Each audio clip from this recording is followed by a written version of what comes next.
Are you ready to become the balanced leader you are destined to become? Then stay right here.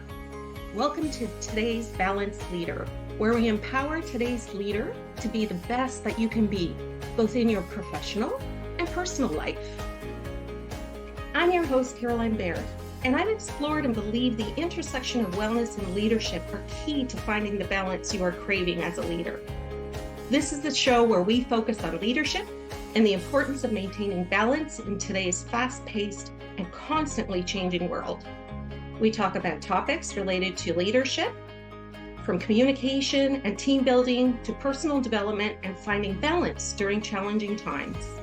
We will also hear from inspiring guests who have achieved success in their fields and have valuable insights to share about their leadership journeys and on what it takes to be a successful leader.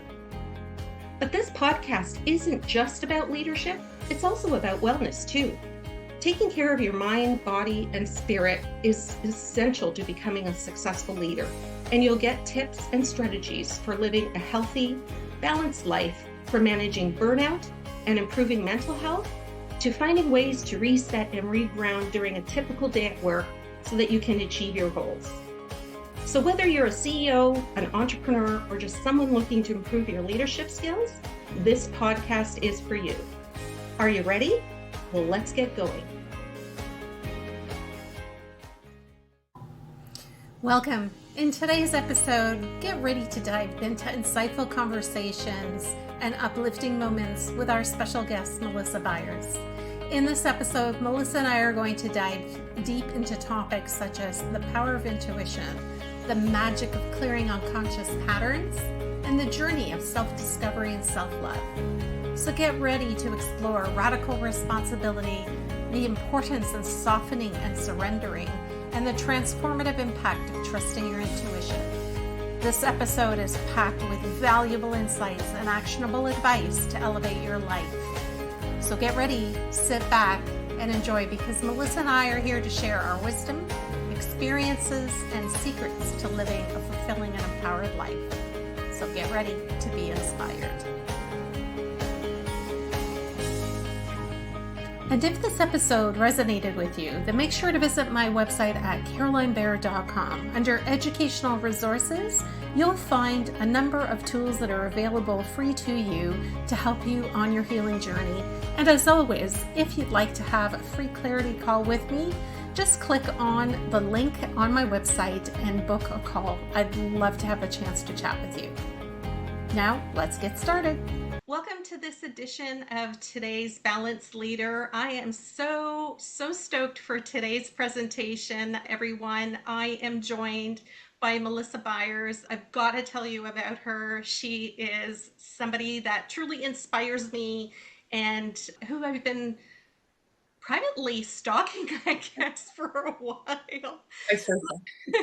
Melissa is a certified mastery method coach and an experienced social worker who is deeply committed to empowering women to lead with their heart so that we can heal all of our mind, body, and spirit and live the aligned life with our dreams. So Melissa has a passion for transformation that curates and facilitates life-changing healing retreats around the world. And these retreats offer women a valuable opportunity to step away from their everyday routines, engage in true self-reflection, and cultivate greater consciousness and intentionality in their lives. As a visionary founder and CEO of Pulse Membership, Melissa has developed a unique platform specifically tailored to support heart-led women in breaking through generational barriers within their family bloodline, which some of you have heard me talk about. And through this platform, she empowers individuals to embrace their purpose and manifest abundance in all areas of their lives. And so thank you, Melissa, for joining us. I'm so excited to have you here. We've got so much to talk about. We probably could have recorded our conversation before we started. But one of the things that many of you know that I do, I used to start workshops with some form of a grounding. And so Melissa's going to take us through a grounding today so that we can stop the busyness of our minds and truly become present to where we are. I love that. I love that. So, thank you. Oh my goodness. That was Beautiful. Yeah, you're right. We could have totally recorded for like 20 minutes. It's like, but there's excitement, right? And that's beautiful. So I want to bring in an invitation today of just sinking in. We are pulled between this and that, there and here. And the mind is a mind making machine before, like we always go into, we should do this, we should do that. So there's just a deeper invitation today to just come back into presence and allow yourself to integrate the words into your body with no agenda, but for being here just for the moment. So I'm going to start. I'm going to move side to side. That's one of the things that I do just to get into the energy. So if you're watching right now, just sway your mind in this moment. Be like, what is she doing? Why is she doing this? That's okay. Allow your thoughts to be here. Don't try to change them. We're allowing everything just to arrive in this space. So I want you to begin by bringing your attention to your toes. Just give them a soft little wiggle. And I want you to notice any sensations in your toes. And if you can't access that, that's okay too. But just notice if there is a warmth or a coolness, or if there's any tension or relaxation. And as you're sinking into these sensations, just take a long, deep breath in. Hold 1, 2, 3, 4 with a big sigh.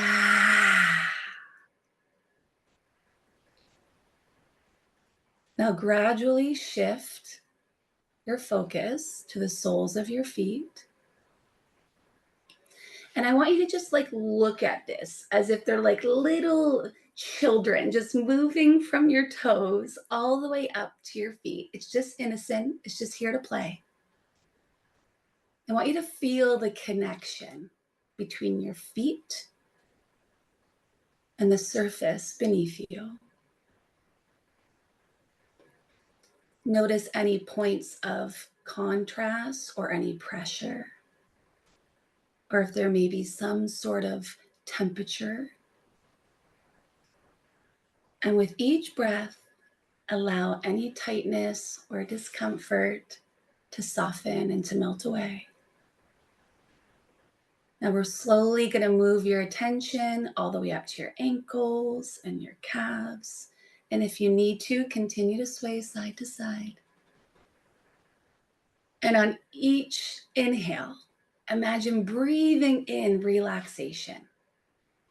And on each exhale, release any stiffness or tension you may be holding on to in those areas. Just saying, body, I am here. I am coming in. I am alive. And we're going to continue to work your way all the way up to your ankles. Continue breathing. Remind your body that you are here, that you are alive. Move from your ankles and pay attention to crawling up like those innocent little children all the way up to your knees and your thighs and your hips. Noticing any sensations of warmth or coolness or any areas of pressure. Just be here for a moment and remind yourself to breathe. Now we're going to shift your focus to your lower back, your belly, all the way to your lower chest. Remember, there's just an innocence, there's just a play here of little children. And you can even bring in the visualization of seeing them giggle as they're running through your body. Be aware of any feelings of expansion in the breath and any release of tension as you continue to breathe.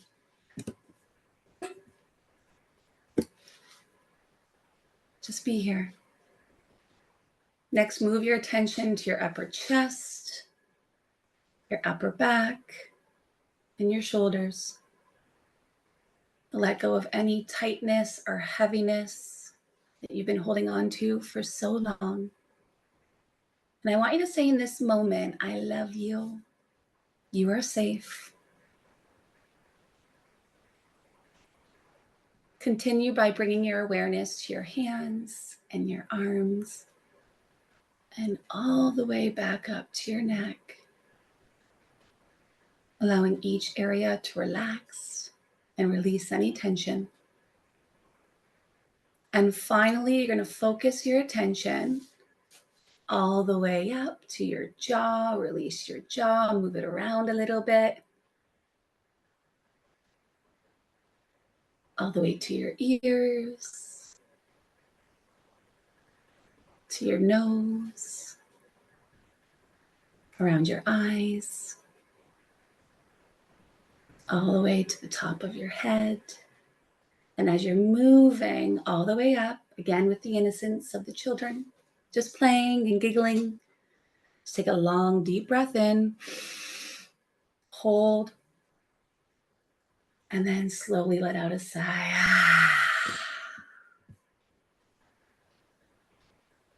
Just take a moment here just to be with yourself. And if there's any message that you need to hear right now in this moment, allow it to land, allow the silent whispers to arrive.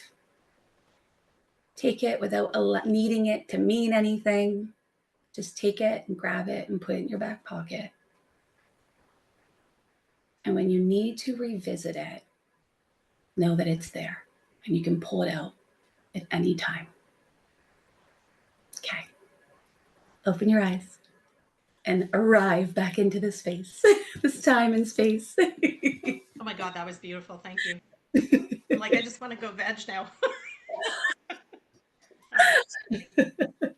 Yeah.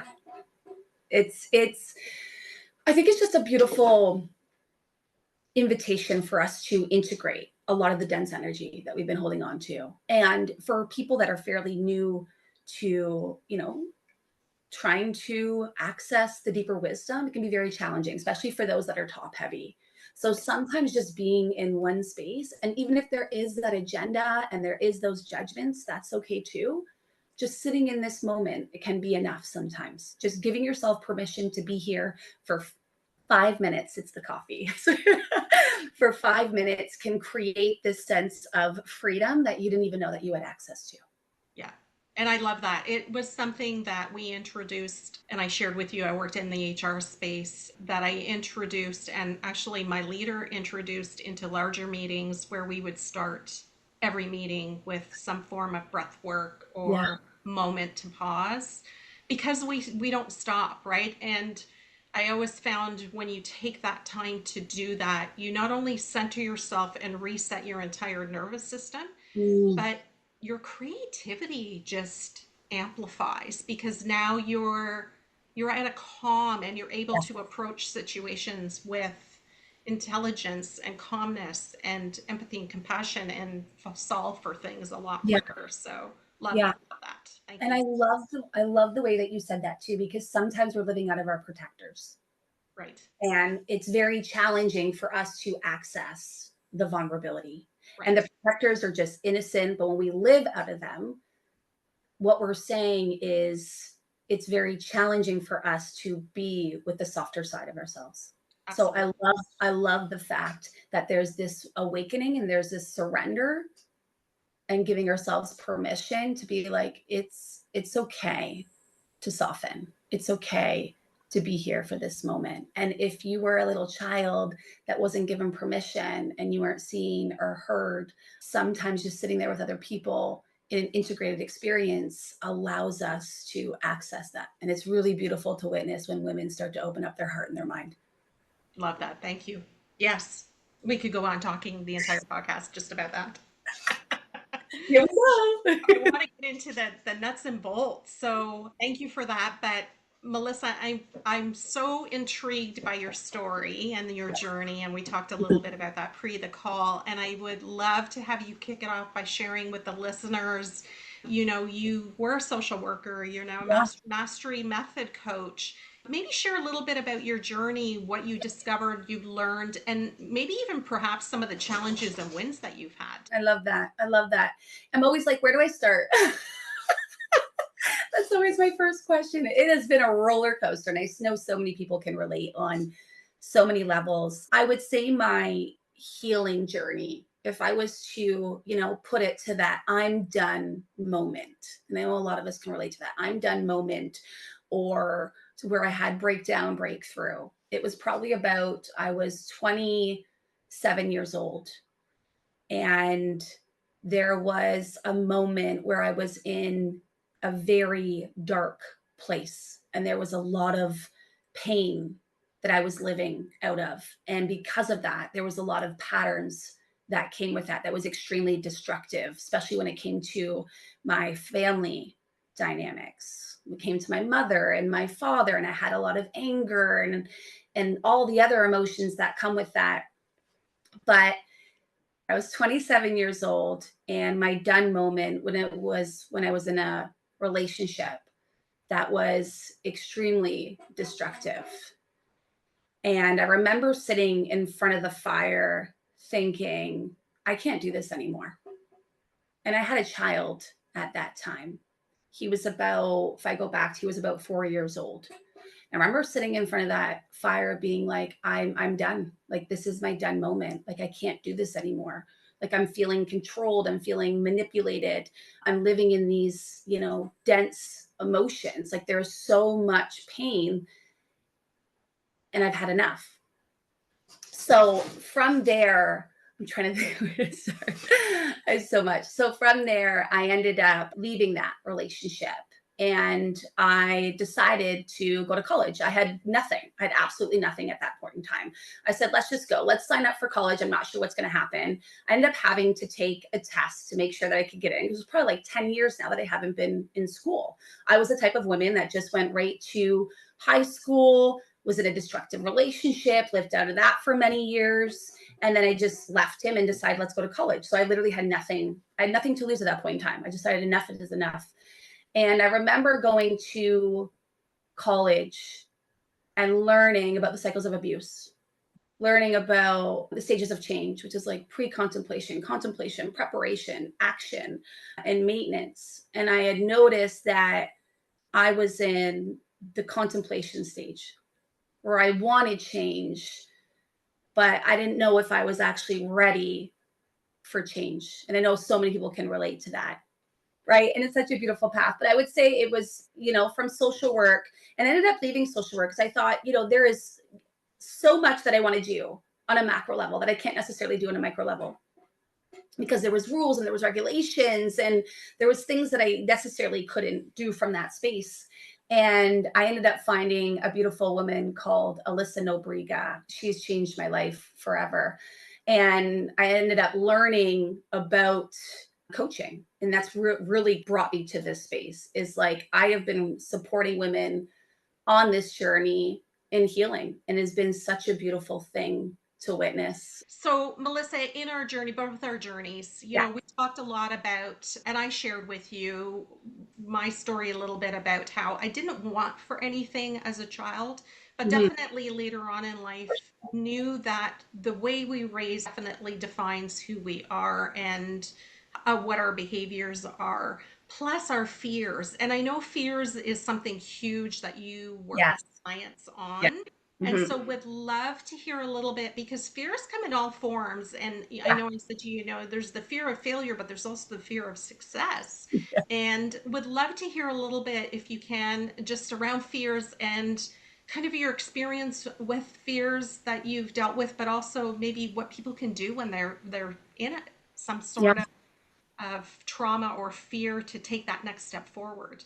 Yeah. I love that. I love that. And I see this happen so often with my clients. And usually it happens like on a somatic level when it comes to fear. I always say, like, when it comes up, we have to feel it to free it. Mm. Right? In life, we have two choices, right? We can try to control, or we can try to manipulate our lives to avoid getting activated. And we know we're going to get triggered, that this is going to happen. There's absolutely nothing that we can do. So we have to face our fears in order to get free, which is very challenging for a lot of people. Or we can resist fear, and it can manifest often. And you've probably seen this too, in like raw and dense sensations. It's like that clenching of the jaw.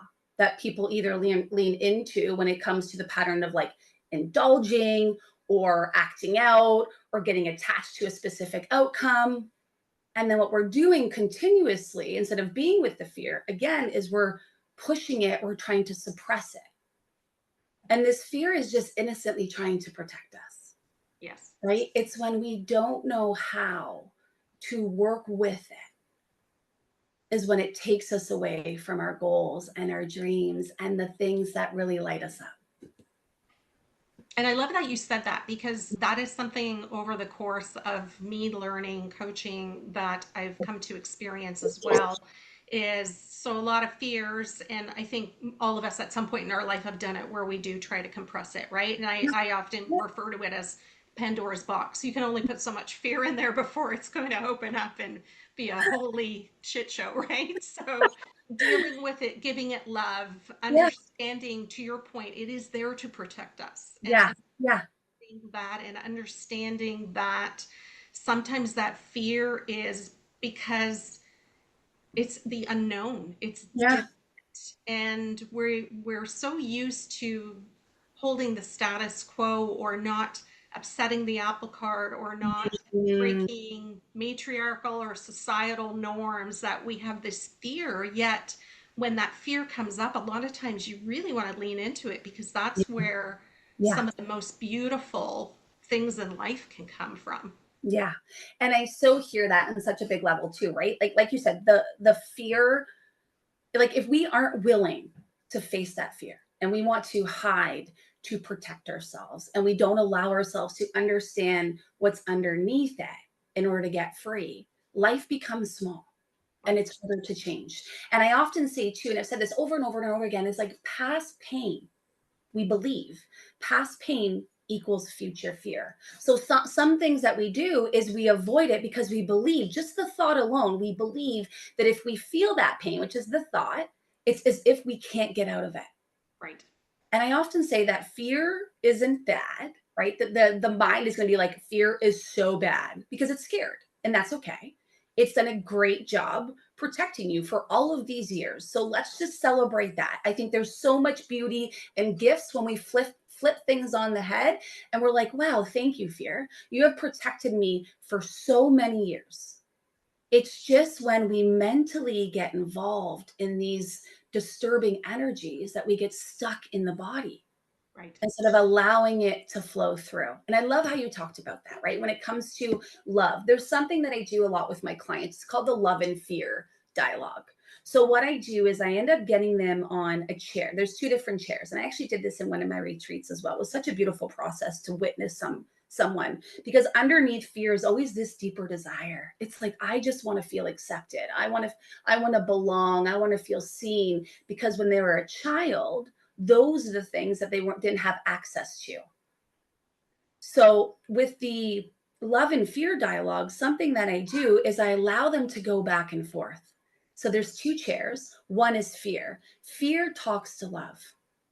Right. And then when they feel like they're complete over here, I bring them over to love, and then love talks to fear. What I notice over time, it probably takes around 5 to 10 minutes, is that love always wins. Sure it does. Yes. Love has no agenda. So when they allow themselves to live out of love rather than fear, what they notice is the fear ends up dissipating. It just needed the space to open and to be seen. So it's such a beautiful process that I've seen happen in real life, and things can shift in like it takes 90 seconds for an emotion to move through your body. Anything after that is just a reoccurring thought. If we allowed ourselves to feel the feeling, which is very challenging, not trying to regulate ourselves. People are like, I'm feeling it. No, you're regulating. Feel it. Don't breathe into it. Feel it. And it's scary because you're going to feel all of these sensations, and it's heavy and it's dense. But I'm telling you, take 90 seconds for an emotion to move through your body. And what happens when we start to work through that fear is people and situations you no longer attract it. Right. All that stored energy dissipates, and you no longer attract, and you start to manifest beyond what you thought was only available for you. So Yes. the work is really to become more aware and create new patterns so you can upgrade your operating system. And that's where the mind and the body really come into play. Yeah, and I love that. I found, at least for my own fear, and I've been trying to work with clients that have fear, is understanding that, to your point, fear is there. Fear is great if you've got a tiger that's going to be running after. Yeah, yeah, Fear yeah, is really good then. But yeah. fear of anything else can be really controlling and limiting. So Yes, it doesn't allow you to test anything. And if you think about it, fear is a learned behavior because we don't have fear when yes, we're first born. yes, you're right. The outcome of it can be so liberating, so beautiful, so Yes, passionate, so purposeful, yeah, that by working through that fear, the possibilities are endless. And so yeah, sometimes what I do, but I love your idea, is take people through, okay, well, you've got this fear about this particular topic. yeah, Let's talk about worst case scenario. And yeah, now let's talk about best case yeah, scenario. You can yeah, see them light up when they go to best case scenario because yeah, possibilities are endless. And yeah, so it allows people to kind of go, hey, you know what? The fear isn't as big or as scary as I thought it was going to be. But to yeah, your point, you need to lean into it and just give it some love and listen to it and just thank it and say, yeah. that guy who I took her coaching, she Mhm. said, just thank it for being there. Thank you for looking after me. Thank you for worrying Yes, about me, but yeah, I've got this, right? And I think that's the piece that you need to work through to overcome fear. yeah, Tell us a little bit about some of the fears, because I shared with you there's the varying degrees of fear, mhm, but they all come down to the core basics mhm. Yeah, thing, okay? Whether it's fear of being super successful or fear yes, of being yes. not loved and unworthy. Maybe share a little bit about that for me. Yeah, yeah. I will say too, you did touch on something I wanted to just point Mhm. out about you. What you said is that fear is learned. And we're only born with two fears, which is fear of falling Yeah, and fear of loud noises. yeah, And everything else beyond that is literally things that we experience and then it integrated into our nervous system. And then we created this story and this meaning to protect ourselves and not experience it. So I love that you said that because it's so true, but it's beautiful in some way. So let's go to fear of success and fear of failure. When I think of fear of success, and in my clients in particular, it's really the fear of being seen. It's really the fear of being visible. Because if I am, and it really goes underneath that, it goes to the fear of not belonging. We're tribal. right. So when we think about if I am seen, therefore there I am putting myself at risk that I'm going to be judged. And if I am judged, then I'm not going to feel enough. And let's play with this. When I'm not enough, therefore, which is really deep, which oftentimes goes to, like I said, I won't belong. And if I don't belong, then how am I going to survive? And that's one of the core, look Yes. at Maslow's hierarchy, that's one of the core systems that we need, is that belonging, that community. And I love that you bring that about tribe, because I feel like one of the learned behaviors that we have, particularly in the North American Yes. society, is all about doing it yourself, right? Mhm. You have to Yeah. do it yourself, you have to know it all. Ego comes into play with that, but we're not meant to be alone. We're meant to be a tribe. I love that you brought that up, because I think tribe and community are something that we so desperately need. And I feel that that's why the world is in the situation that it's in. Yeah. Yeah. And I want to touch on that too. So I think it's so powerful around worth because there's difference between emotions and worth. Worth is a core wound. And if you don't, it's one of the things that I really play with, and I've been playing with a lot actually when it comes to myself as well as my clients. And you talked a little bit about the ego as well. If you don't feel worthy of success, your ego will sabotage it. Mm. And how I've seen it play out, and I'll use it for like new coaches as an example, is a new coach who is looking for their first paying client. Because I have a lot of women in my one-to-one containers where I support women in business, as well as the deep inner work. Is there's things that are going to come up. Is like I'm not a good coach as that person, or how will I get paying clients? And then what happens from this space is they start to sabotage their goals. They start to make everything personal. And then they can't see that it's not true about the situation or not. And they start to live out of that. So when we see it as like not being personal and we're in an emotional roller coaster, we start to take radical responsibility for our limiting beliefs and we start to get free. So it's always about questioning the limitations. There's so much power when we do this. And there's something that Byron Katie does. I'm going to use her name. I'm not sure if you've heard about this. One thing that I do in my containers a lot is I ask them the question when it comes to their limitations around the example that I gave you is, do you know without a shadow of a doubt that this is true? That you can't, in fact, get paying clients? Yes or no? No story. Do you know that a shadow of a doubt this is true? And more times than not, they say no. And if it is yes, it is true that in fact they don't have paying clients. They're still maybe living out of an egotistic state or the feeling of unworthiness. Then one thing I often do is we start to reframe it. Where are ways in the past that you have had paying clients or that you could potentially offer sessions instead of having paying clients? So in this way, it's kind of like opening up their perspective, not living in the small limiting beliefs and playing small and seeing that there's something available outside of their ego, which is just trying to keep them safe. It's more simple and it's less dramatic. Love that. Yes. And I love Byron Katie. I've often used her thought process around, do you really believe this to be true? And you are right. 99% of the time they'll say, well, no. Yeah. Let's explore that and let's reframe it. Yeah, and I think that's when we're in their mind, right? When we're always in the mind, we're in the illuminating thoughts. It's important to go into mindset work, right? That's one of the most powerful things that I talk about. Or when you're in the emotional, let's back to all that. When you're in the emotions and you're emotional indulger, you want to go to mindset work. So you want to start questioning it. When you're in the mind, you want to go back into the body. Right. That's what I noticed has been the most powerful tools for me supporting my clients. And there's ways in which I move them through that. But I want to say there is 2 layers of worth. So there's more of the egoic one. So getting out of the mind, allowing us to have less drama, right? Reframing is a way that we can do that to really support ourselves. Like some people do like a list. They'll do a list on one side and a list on the other. That's fine if that's the way that gets them free. Some of my clients love that. Some do not. And then there's more of like the next layer of worth, which is like waking up. It's a little bit deep. I feel like this is all deep. It's like waking up to the reality of their essence level.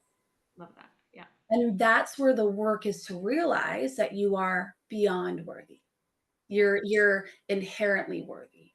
And I believe how I want to say it is like your value is not dependent from anything external, such as like performance, income, or relationships. When we wake up to this and we're no longer living out of our triggers, there's so much freedom.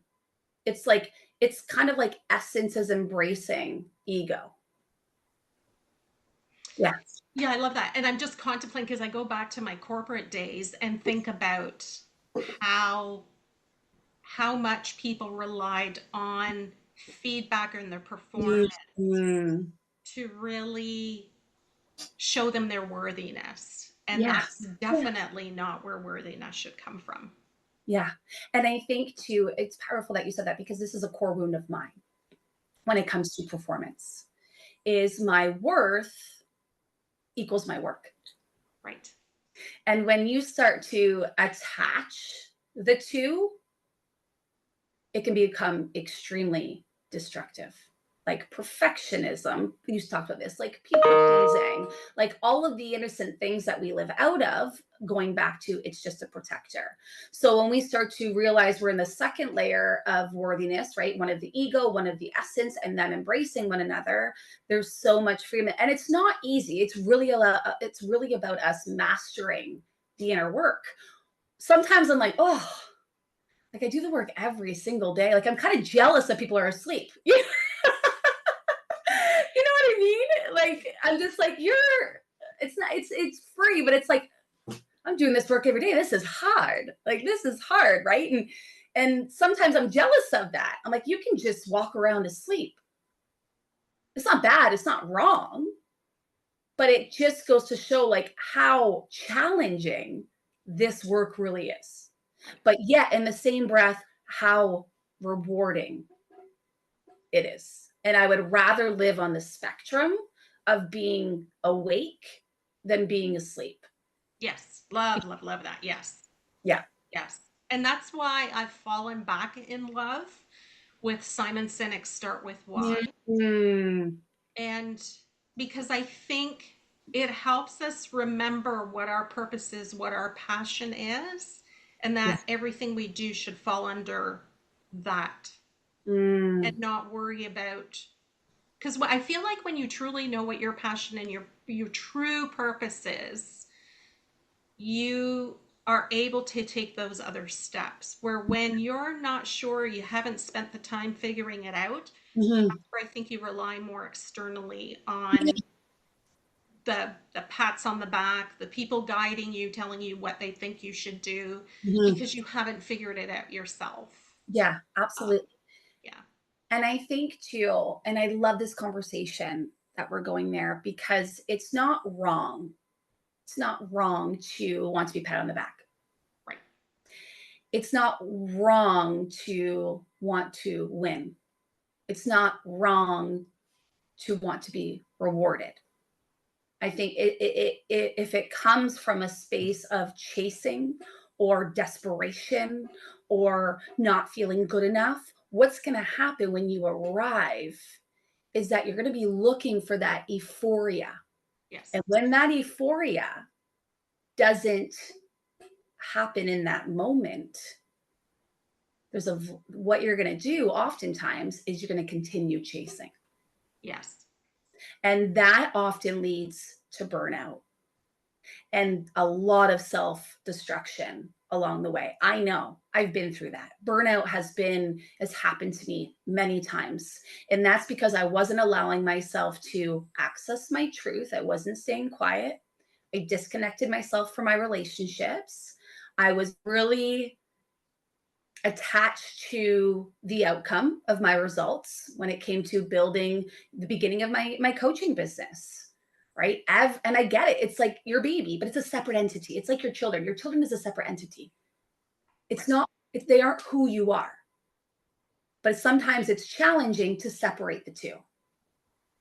Yes. So going back to your purpose and your why, what you were saying is your purpose and your why is going to be challenging. Yet in the same breath, it's going to be so exciting. And that's one of the things I tell people. If it doesn't challenge you, if it doesn't excite you, then maybe you should question if it's your purpose. Yes. I know you Yes. won. Everybody go back, hit rewind 10 seconds and listen to that again. Right. And I think it's such a big and deep conversation around too. And there's different strategies and ways that you can get to your purpose. Like some people use the strategy of like, what do you love and what are you good at? And then combine the two. And sometimes that's not even true. Because I've seen people within my one-to-one containers are like, I don't love this, but I'm really good at it. Okay. Or it's like, I'm not good at it and I love it, and it's their purpose. And I'll share with that because I shared a little bit before the call with you, and I wish I had recorded it because you said, Yeah. remember what you just said. But the leadership role that I held, Mhm. it was interesting because there were elements of it where when I first got it, I loved it. It really excited me. It drove me. But I learned quickly that it wasn't the leadership role per se that was exciting me. It was what I was able to do because it was part of my purpose about helping people, part of my purpose about picking people up when they're at their worst, helping them dust themselves off, helping them walk through solutions, walk through over fire, through water, right? Like, what are those things that I could do? And the minute I lost that in my leadership role, that's when I had my I'm done moment Yeah. where I was like, I don't want to be the person who pushes paper and becomes the policy gatekeeper. Yes. That's not at all who I am. Oops. Yes. And so it was interesting I think that's when I had the true epiphany of, oh, so now I understand more of what my purpose is, and started to rediscover Yeah. and really look into, well, what is it that really brings me Mm. excitement? Because a lot of people talk about freedom, and freedom Yes. is great, but you can have freedom and be completely bored and hate your life, right? So I think there's having that balance, because you want to be purposeful but have the freedom to live that purposeful Yeah. life. Yeah. And I think it's so powerful for us to define what freedom means to us. And that's the same thing as going back to success. Like, let's define what success means to you. Let's define what success means to me. Because I know I was living out of this operating system that in order to be successful, I had to have the luxury cars, I had to have the money. And this is just a societal viewpoint, it's just a perspective. But when I started to master the inner work, I started to zoom out a little bit and be like, no, what is true and meaningful to me? And the way in which I did that is really allowing myself to sink into my values, because the way in which I make decisions is based on my values. Family first, non negotiable, and then business. So freedom to me is being able to travel with my family. Freedom to me is being able to serve and make an impact. And even going deeper on that, what does that look like for you? So I think it's a really big unraveling process of how the individual defines freedom opposed to the external. And I'll be honest with you, sometimes that's scary. If you've lived out of an operating system where you have been validated your whole life because everything that you have done, it is scary, because what happens is there's almost this fear that you're going to be irrelevant. Mm-hmm. Yep. Yes. And if I'm quiet and I slow down and I no longer work on that project as a business owner, I no longer work on that project, am I going to be relevant? If I no longer show up on social media, am I going to be relevant? So there's always this pressure that we put on ourselves. So that's why I always go back to, how do you define freedom? Let's break that down, because guess what? You're going to start making decisions from that place. And that's where you really start to step into your personal power. Yes. And I love how you talked about boundaries, because both you and I love boundaries and are trying to teach people about boundaries. And I always tell individuals, and it shocks them, is Mhm. you start with your personal boundaries, like what's important to you. And they're like, yeah, but my job pays my bills. No, no, no. Let's go over here, because work is work is work, right? Yeah. But what is important to you? What Mhm. is a non-negotiable for you? And now we create true boundaries to support your non-negotiables. Yeah. It's always going to be crap that neither and none of us want to do. Yeah. But as long as you are firm in your non-negotiables and set boundaries around those, the saying no is becomes so easy. Yeah. Yeah. And I was, trust me, major people pleaser, would Yeah. never say no. Yeah. Moron, even if that meant I had to work 60-hour weeks. Yeah. Bring it on. I so feel that, because I'm a recovering people pleaser. So the fear is, let's go back to fear. The fear is, if I don't give to you, over give to you, then you won't love me. Right. Or if I don't give to you, you won't see me. And there's other things like, if I share my truth, AKA set a boundary, then the fear is conflict. Well, what if we get in conflict? Right? So I totally hear you on the sense of like, setting boundaries will be the most challenging thing for people that attach other people to that feeling of love. Yes. And it's the beautiful thing about that is that if we see it and we wake up to it, these people are a mirror to the things that we haven't integrated yet. I want to say that again, because I think that's a powerful one. People are a mirror to the wounds that we have not integrated yet. Yes, I love that. Yes. So setting boundaries will be the most challenging thing, people pleaser, if we want to put it in a bracket, which is a protector, to be the most challenging thing for a people pleaser. Yeah.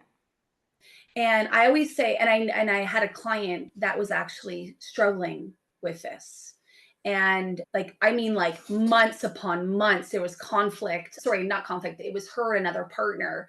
And the fear was if I set boundaries with her, then I'm going to get in conflict and therefore I'm going to lose my business. Mm. And we had to do a lot of work around boundaries and even supporting her with the way to communicate it. We obviously did a lot of somatic work and mindset work, of course, as well, because boundaries is always the outcome.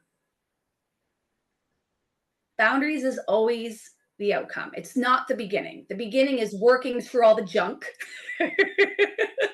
and then setting the boundary. But then when we set the boundary, that's when a lot of our other stuff start to come up. So I think the most powerful, and boundaries are incredible because it's telling the other person that I respect you. Now respect me. Right. It's like, you're not right. I'm not wrong, but this isn't working for me anymore. Yes. And And the key too is around the communication around boundaries, right? absolutely. It's not the flat out no. Yeah. Having those conversations, and I've done role playing with Yes. clients to say, okay, let's try, you do, okay, now I'm going to put myself in your shoes and I'm going to walk you through how I'm going to say no. So if somebody walks in your office and needs immediate time, you don't want to just say no, don't have time. Absolutely. Right? Partially it's Absolutely. rude. Yeah. But there's ways to say it, to say, listen, I'm in the middle of something. I'm not going to be able to give it my full attention at this Yeah. moment Yeah. because this is distracting me. Yeah. Calendar's up to date. Please book some time, and then I will be able to give you my undivided attention to help you through whatever it is that you need to work through. Yeah. There's ways that you can communicate your boundaries, saying the no, and in essence saying sometimes it's no, not now, and sometimes it's no. Yeah. And it's like, and what you said too was so beautifully articulated because it's like, I see you from a compassionate lens, but this no longer works for me. Right. Right. This no longer works for me. Yeah. And we're growing. So, of course, things are going to change. And what served us at one point is no longer going to serve us moving forward. Absolutely. I love how you said that too, because I always say my head popped up here, but like patterns, right? When it comes to I love pattern work. I'm like, let's play.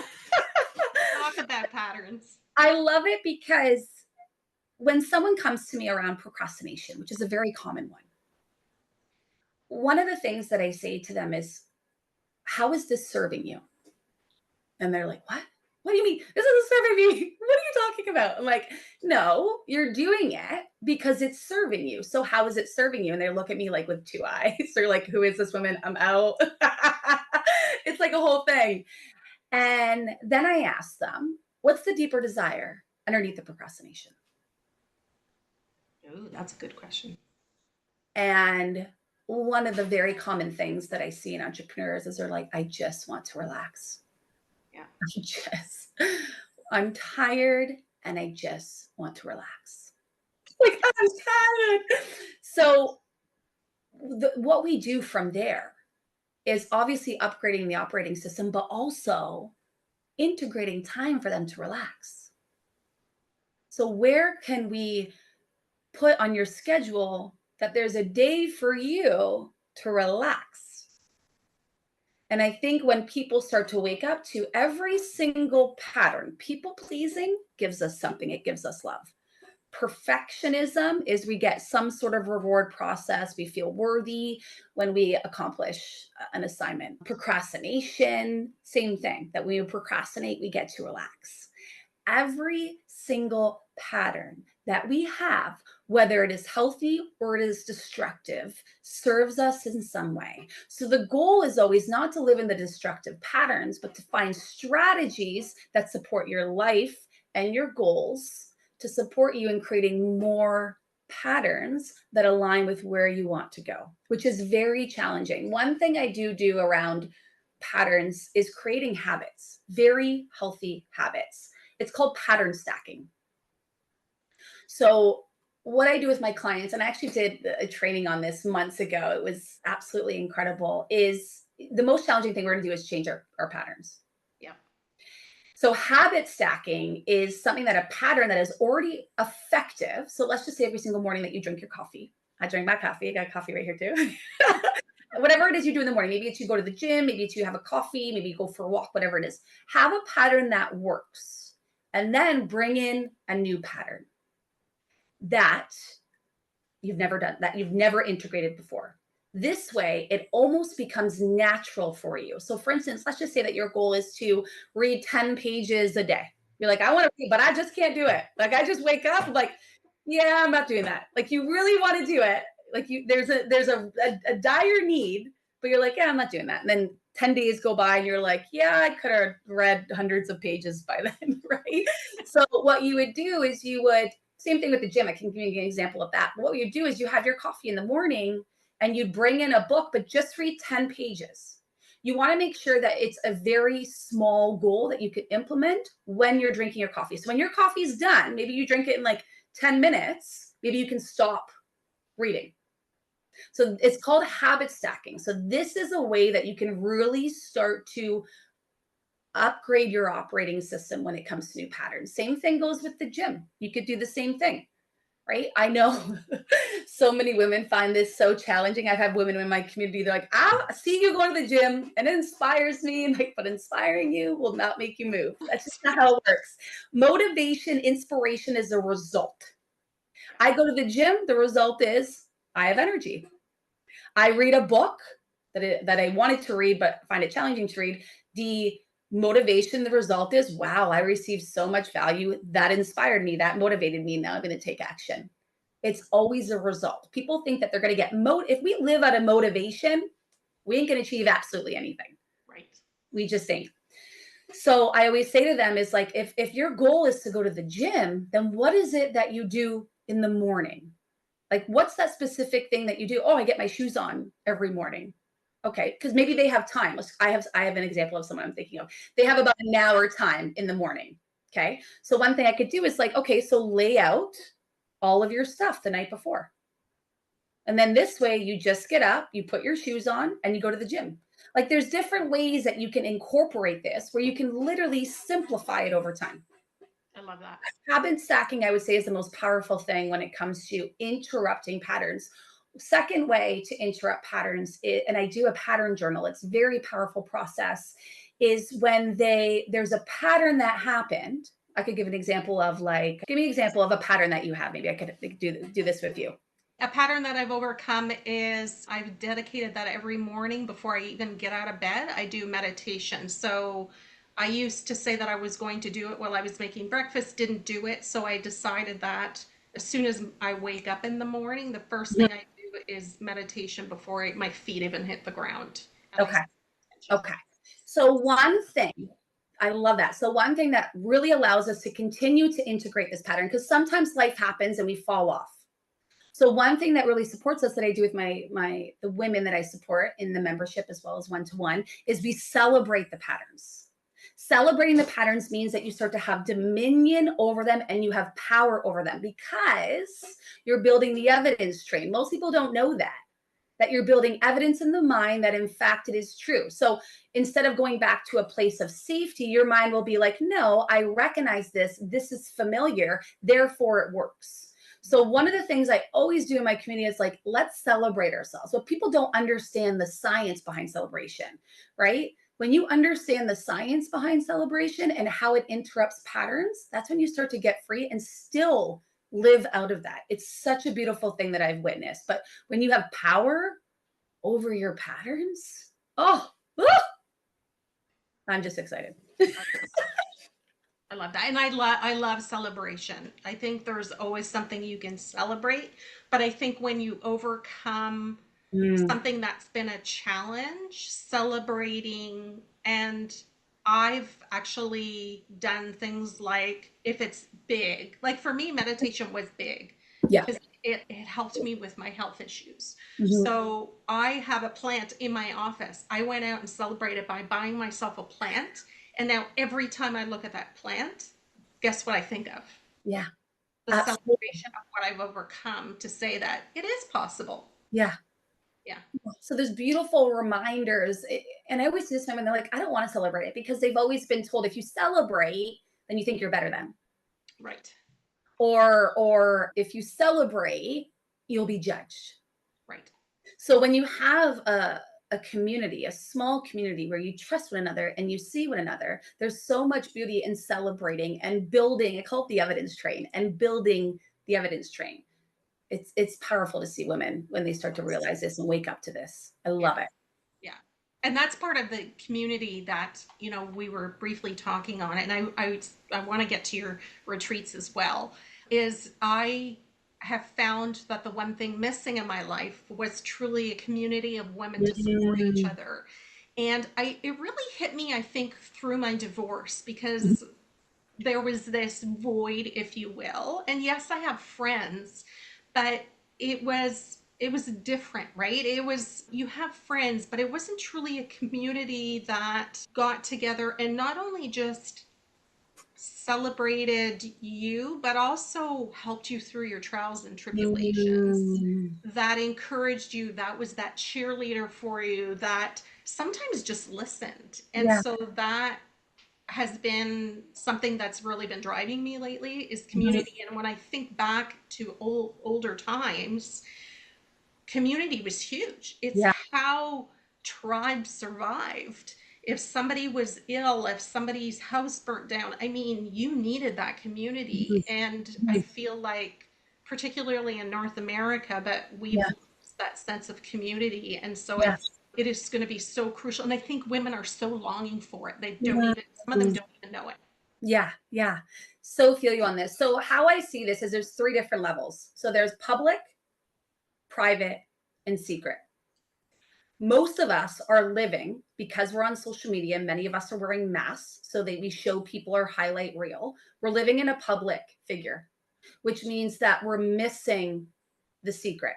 And when I say the secret, what I'm meaning is that deep connection to share our deepest secrets. And that's why I believe retreats, when you find the women that are ready to expose themselves, that are ready to open up their heart and to open up their minds, they trust you. And in turn, they're saying, if I trust you, I will open up and I will share my darkest secrets. Yes. So when many of us are living in this public figure, statistically too, even I think loneliness is, I look at North America, I was looking at statistics the other day, it's like, I believe it's 56% of people, I don't know if it was in particular like women or men, I think it was people, are feeling lonely. Hmm. And that's because we are putting on a mask to show up a certain way. Yes. And I think that that has become an unconscious thing that we have done, because when we show up that way, we get celebrated, Yes. right? And celebrating is creating a pattern. I know I'm going deep. You know, I go deep. Love it. Love it. You go. Psychology, spirituality, we're bringing it all in. So when we live in this public figure, we're longing for the secrets. And the private is usually when it comes to relationships, like, our children or our friends, like really close friends. Usually it's about two on average that we have as we continue to grow and evolve. We keep around two friends around, but we're really longing for the secrets.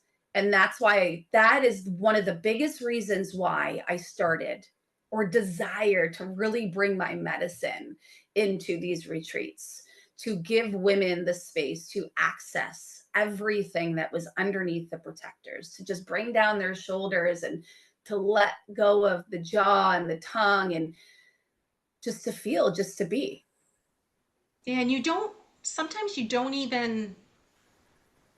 aren't even aware what people are going through until one individual shares something. So Yeah. you have one person that's open and willing to share because they're at their wits' end. Yeah. And then all of a sudden you go around the table and realize that, guess what? Yeah. 80% of the other people are going through something similar, but everybody was fearful of sharing it because of Yeah. how they would be looked upon. It's funny you say that too. I always look at it as like attunement, right? So it's like two instruments attuning together. Mm-hmm.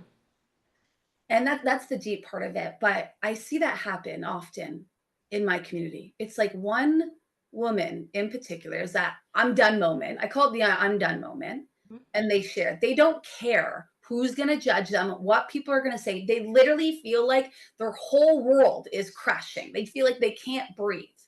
Yeah. And then all of a sudden, and I've seen this happen, and the women have said this in the Pulse community, it's like they found their breath again. And we go around the room. I get it. I get it. I can relate. I can relate. So what that does is it creates this surrendering and this softening. Yes. And that's telling the body, you're not alone. You're okay. We'll be okay together. And also it gives you resources and outlets, because I can only do so much as a coach in this space. Ultimately, it's about the community. I create the foundation. I create the structure. Yeah. They're the ones that allow the dances to happen. So when we connect on that level, it's kind of like going back to tribe. Like, I found my tribe. I found my tribe. I'm not alone, and I won't be judged. And that's one of the biggest things that I have seen when I allow myself to be seen and I don't feel like I'll be judged. I can really access my deepest truth. And truth, I often say to people, is when you know you're there, it's when you believe the things that you say. That's when you know you've accessed your truth. Yes, I love that. Yeah. Love that. That's a golden nugget. It really is. Because I think and I've often said this to friends, family, clients, we are so hard on ourselves. Yeah. If the person standing in front of you was going through what you just shared, Yeah. what would you say to them? And it always comes with empathy and compassion and love. Yeah. Why don't we say that to ourselves? Like, look at yourself in the mirror and say that to yourself. Yeah. Do you want to know why? Why? It's challenging for us to own our greatness. Right.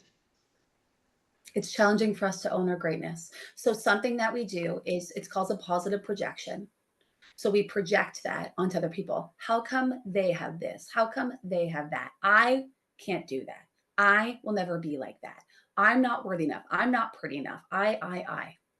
And what you're doing in a positive projection, there's actually a gift underneath this, is what you're saying is they have qualities or a quality. They have it. I have it. Yet I just haven't activated it yet, which means I find it challenging to own my greatness. You are attracted to certain people because you have what they have. You just haven't been able to access it yet. Ooh, I love that. So a way that you could own your greatness around that is you would say, what quality do they have that I have? Yeah, I haven't owned it yet. Done. One question. I love that. The other thing I've had some clients do is reach out to loved ones or people that they're close with that they admire and say to them, I'm going through a change, a pivot, whatever you want to call it. What is it that you admire about me or like about me? Yeah. And have a Kleenex box handy. I've done this actually in my circles, my women's circles. I had each woman go around. And I was crying because they came like, now we're doing you too. I'm like, okay, I'll receive. Ooh. Like, it's, because you don't see I love that you said that, because we've done that, right? It's when you're constantly in a space of service, right? You, me, all of us that have chosen this work. Sometimes it can be challenging for us to even own our greatness. And other people that we are serving in such a big way, when they mirror that back to us, it's a reminder of the power that we hold and the greatness that we have. So yeah, I love that. You will definitely cry. And I want to say that the opposite is true, is there's negative projections. Yes. And the things that we judge or we blame on other people is just a reflection of the things that we're not willing to own or to integrate. Yes, that took me a long time to really not learn, but understand to its true core. Yeah. Because it makes perfect sense on the surface, but then actually, right? I'm like, yeah, it makes perfect sense. But then experience it. Yeah. Wow, it is mind blowing. And I went through it being in the corporate world, I did a program called the Oz Principle, where you talk when you're above the line and below the line. Below the line is when you play blame game, you point fingers, you play victim mentality, right? You don't want to stay down there. Yeah. you're right. The minute you do that, there's something inside of you that you need to recognize and Yeah. through. Yeah. Otherwise, it stays with you. And we do this, if anyone's listening right now, we do this in our relationships. Yes. Like we do this in our relationships. Like your partner will express what you repress. Yes. Say that again. Your partner will express what you repress. And again, I think it's just a beautiful invitation. Sometimes we can't take responsibility for it because the ego's like, I ain't taking responsibility for that. You hurt me. It's your fault. Rah, rah, rah. I've done it. We've all done it. If no one's owning that, you're lying. So you're not there. That's okay. I'm holding a compassionate lens for you. But I believe that we can get to a place in partnership where we can start to have clean communication. And there's a way that I've actually done this with people. It's like, and whoever's watching right now will get some value from this. What I've said, I have to close my eyes, is I'll say, this is the story I made up about. This is what I made it mean, ... It reminded me when I was a child and this happened. Radical responsibility. Yes. For your own emotional experience and triggers will bring you to a place of freedom. Yes. And there has been times, the way that I've done this in the moment, because it happens in real time. And when you know you're healing, you're not like, like, doing all the things to hurt the other person. Is when you, like, one thing that I've done that's really, I've woken up to, because I'm an avoider. My attachment style is an avoider. So I like to shut down. So, and he's an anxious attachment, so he likes to follow me. So I'm like shutting the door to go pee. He's like, can we just talk about it? I'm like, I need time. I need to compartmentalize, right? Like all the things that are happening. It's like, woon. It's literally like you can call it like a tennis match. Like it's literally like bouncing. Like the ball has to eventually drop, right? So one of the things that I've really had to own is I've said to myself, like, I am avoiding right now. Same thing. Like, this is what I'm making it mean for myself, not him. And that allows me to come out of it. And there's obviously a whole entire process behind this. Like when you're in conflict, sometimes too, we're here, negative projection. Sometimes when you're in conflict, the best thing you can do with conflict resolution is to compartmentalize it. Yes. Because when both people are in their wounds and you feel like you're in a tennis match, maybe you need time to process. Maybe that's something, maybe that right there is a skill for you that you need to learn. Because when you were younger, you saw your parents fight all the time. Therefore, you normalized it. It's familiar. Yes. So it's an entire process. But yes, going back to negative projections, when we own the things that we're judging or blaming other people and take radical responsibility for our own emotions and triggers, start to get free. Same thing. I mean, free, like, let me rephrase that. Internally free. Like it's like, yes. Right? It's like, I feel free now. I'm not going to hold this grudge for 3 days, maybe up to 3 months. Right? It's like, absolutely. Yeah. Absolutely. And I think, that is a skill that is so needed in relationships. Because I mean, I feel like divorce is at an all-time high, divorce, separation, right? And I think part of it is where you talked about, the public view, the we present ourselves as a certain way, but having those honest conversations with ourselves so that we can release, we can be free. Yeah. And realize that nobody's perfect. Yeah, no. Oh my goodness. Absolutely not. Oh, good. And that's the freedom of having the sisterhood. When you have the secret, right? Public, private, secret. When you have the secret, you realize that no one is perfect. Like that facade has slowly been dissolved. Yes. And there's freedom in that too, right? I agree. I most definitely agree. I love that you said that. Thank you. So tell me about your retreats, because I know we could talk all day. Your emotional healing retreats is something that I'd love to hear kind of how you created it, why you created it. Yeah. Share a little bit about it. Yeah. Because there's so a need. Yeah.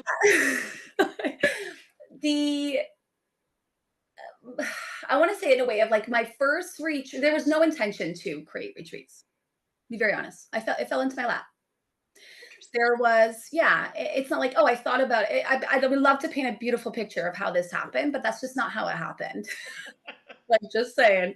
My mother, I'm gonna feel this. My mother passed away during COVID and from cancer. It was sudden. And she left me some money. And I was in the mastery certification program. This was in 2020, so going back 4 years ago. I found a beautiful woman who has been facilitating retreats for 20 plus years. She was in the actual mastery methods certification course, just getting upgrades. And her and I instantly connected and we jumped on a call, and no intention to put down a down payment. It was literally just to connect. There was no intention. It's just like, let's play. Like, that's just my personality. Let's connect. Let's play. Let's see what happens. Always curiosity. And she had said to me, like, are you interested? Like, this is the space I have. Here's the pictures. Because I was really excited about the opportunity. She's like, I've been doing this for 20 years. I heard her story. There was something inside me that was like, woo, let's go. And I put down a down payment of, I think it was like $3,000. And I said, let's go. And I had absolutely no idea. Life. I had no idea how much planning, how many skills you needed in order to build out a retreat. Yes. So let's just say my first retreat was a failure in the sense of, that's how I started my journey, if we want to look at it in that way. Failure. I'm going to do this. Failure. I ended up losing $5,000 for various reasons. There was a lot of things that happened behind the scenes. I didn't have the skills. I didn't have the negotiation skills. Like, there was a lot of things that I was lacking. Yes, I had the coaching. I was really confident in that area, like the workshops and all the other things. And I didn't have a budgeting plan, absolutely nothing. And yeah, I lost $5,000. And I decided that I never wanted to do a retreat again. I am done. It was like my done moment. And it was the retreat experience that changed my life. I went to Hawaii. I showed up like I'd always do. I held space. I was an active listener. I supported people in the skills, the whole process. It was the most beautiful experience of my life, and it changed me internally. And I said, fuck it. Let's start another retreat. So on the plane back from Hawaii, I announced it. I just said, I'm facilitating a retreat. It's local in Muskoka. This kind of dropped in when I was in Hawaii. That's it. That's all. Had no strategy, had no plan. And I announced it, and all spots were gone in 72 hours. All 8 spots. Amazing. And from there, I learned how to plan. I learned budgeting. I learned all of the skills that I needed because I ended up selling my retreat a year before. Oh, okay. Yeah. So on the spot, I sold it out. And then it took me about a good year to learn all of the skills to build it out. And from there, I ended up building a wait list, which I have right now, of 32 women and counting. I believe I have 2 more that just jumped on. Yeah. I have a wait list. I think I have 34. I may have 34 now. But yeah, it's been a beautiful journey. And I've decided, with all of the skills and the training that I have, to offer value to retreat leaders who wanted to learn the logistics, the planning, how to profit retreats. It has been the most profound and humbling experience of my life. And I am so glad that I failed. My first retreat. Yeah. So, that's more of like the strategy behind it, more of like the business part of it. There's been a lot of learning in that. And one thing I did do was invest a lot of money to learn the logistics of all this. But aside from that, the retreats themselves and bringing in everything that we've talked about today. Yeah.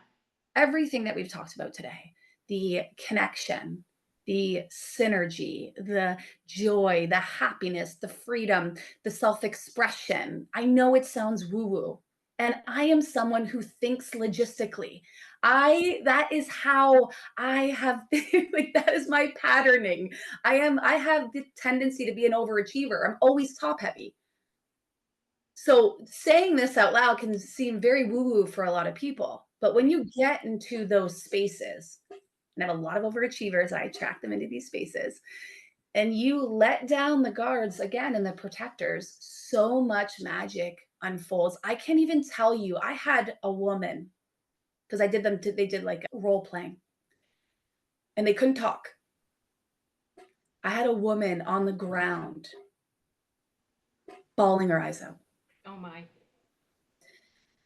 But it was her so it was an somatic experience, not to go too deep, obviously out of confidentiality, but she was allowing herself to play small and to be small. And she went into that moment and bawled her eyes out. She felt safe to go there. Mhm. It was the most beautiful and potent experience of my life. All of us were crying, no one was talking. There's moments like that where you can't explain it and you can feel it. There's this visceral feeling Yes. that becomes almost life-changing as you know, odd as that sounds. I know we use that word. If you're like, what does that even mean? But like it becomes life-changing, absolutely. And the biggest feedback that I got from these ladies, and was like a 10 out of 10, was you need to add another day. Oh, they didn't have enough time together. There wasn't enough time. But these women came together so beautifully. Some were entrepreneurs, some were moms. It didn't matter their status. It didn't matter, what they did. What mattered was how they came together and supported one another. It was the cold plunging. I did that for about 4 minutes. And then I got out. Another woman wanted to come in. She's 73. I helped her in. Like, it was just, it was so beautiful. We're all like crying, but yeah, it's a beautiful experience of bringing your medicine, your gifts into one place and allowing people to use that to access a deeper truth, whether it's, somatics as a tool or mindset tools. It doesn't matter. Yes. Yeah, and What I think they're looking for ways to, women in particular are looking for ways to shed, as opposed to going for, and massages are great, but as opposed to going for a massage, right? Like, this is a way to release some of the fears, the beliefs, the behaviors they've held on to for so long. Yeah, And yeah. And one of the biggest things that I see happen is 5 days after the retreat, there's a lot of emotional releasing. There's a lot of triggers. There's a lot of holy shit. What have I been living out of my whole life? And that's the most sensitive time where I still support my women in intimate containers for about 5 days plus after the retreats, because so much is going to come up. So much that we didn't even know happened to us as children. So I think one of the biggest things I've really implemented into my healing retreats is supporting people pre and post retreat, the lead up, and then creating that sacred space afterwards for them to have an outlet, because all their normal no longer feels normal. I love that, because sometimes in any somatic healing, shamanic healing, whatever you do, there are things that are going to come up Mhm. post. So Yeah. preparing for it, getting your mind ready for it, experiencing it, and then how do I handle things that come up? Yeah. Because Yes. you're walking back into your regular life, and so but it's going to be different. It's going to be profound. I noticed too, there's a lot of defense and protectors that come up the most when we leave this retreat, because we have this expectation, because we feel they all have to heal. They have to, my mom has to, my dad has to, my partner has to, it's his fault, right? So we kind of get into it's their fault, blame, judge stage. This is very common. I had one of the women that left the retreat that was on a plane and was blaming someone for making her feel a specific way. Oh. So it's not as if you leave the retreat and you're healed. And being very honest, it's about using that knowledge and using that tools to support you and getting out of that. She was great after, but it was a beautiful experience to witness her while she was actually in it, because that's healing. It's not like we're never going to disassociate. We're never going to suppress. We're never going to avoid. It's not about being perfect. Those are the things that are going to happen as we continue to evolve. We're going to have seasons in our life.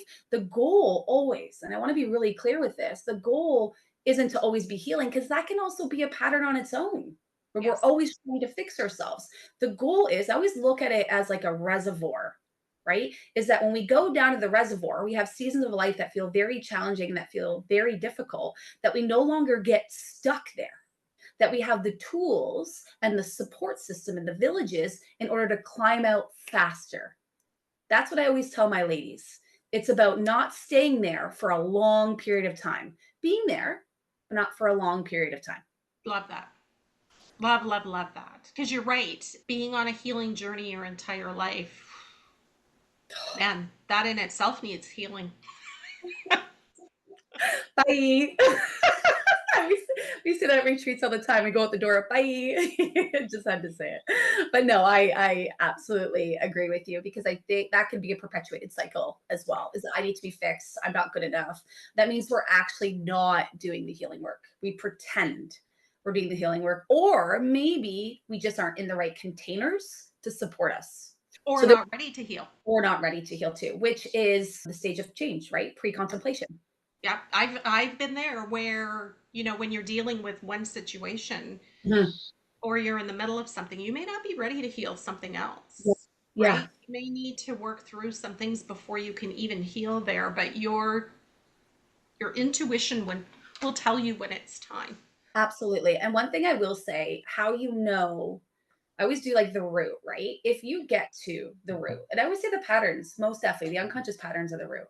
You clean up that root, you clean up every single area of your life. That's why I love pattern work, because that can clean up your relationship with your partner, that can clean up your relationship with your business, that can clean up your relationship, with people on the street. Doesn't matter. You clean up that pattern, you clean up your life. Love Period. that. Yes. That is so beautiful. Just- Lisa, I like I said, we could talk forever, but what would you say is the one biggest takeaway that you want listeners to grab from our conversation today? And I'm going to leave it open to that, yeah. whether it's had a profound impact on you, whether it's a valuable lesson. What Yeah. is it that you want our listeners to hear? Yeah. That's I think my thoughts like I think the biggest thing that I have learned on my journey is to not rush it. And I know that doesn't give like a lot of context or strategy behind that. But I think when we start to live life in more of the surrender and the softening, we start to get free. And I think that's the biggest lesson for me as an overachiever, as someone that has only felt worthy if I'm seen or if I'm accomplishing or if I'm being rewarded. Softening and surrendering, which means trusting my intuition. And the only way I can access that is through the body. And that is the biggest lesson for me. And I know for so many other people out there that are starting to learn what it means to love themselves. And you can only love others to the degree that you are willing to love yourself first. Love that. And it takes work to get there.